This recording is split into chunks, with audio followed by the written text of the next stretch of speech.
Al-Mustafa welfare society Wazirabad ने धौंकल development society DDC के साथ मिलकर धौंकल में शजरकारी का आगाज़ किया। इस मौका पर धौंकल मेन रोड कब्रिस्तान महमूद अख्तर जोइंदा मरहूम की कब्र पे भी पौधे लगाए। इस मौका पर सदर Almustafa welfare society Wazirabad Israr Ahmad Siddiqui, senior रहनुमा अंजुमन तलबा इस्लाम वज़ीराबाद, खान आसिफ खान, साबिक जनरल सेक्रेटरी मुस्तफ़ाई तहरीक वज़ीराबाद, मेहर इरफान रफ़ी, अमीर आलमी इदारा Tanzeem al Islam Wazirabad, Mohammad Shahzad Ahmad Mujaddidi, general secretary Dhaunkal development society Bilal Ahmad Joinda, senior रहनुमा DDC मौलाना वारिस अली चंदड़,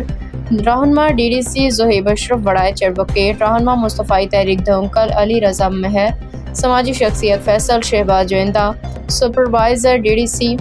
अजीम Sethi, collector DDC Nasir Shamim, chairman Dhaunkal development society DDC Syed Imran Ali और इलाके के दीगर अफराद ने शिरकत की।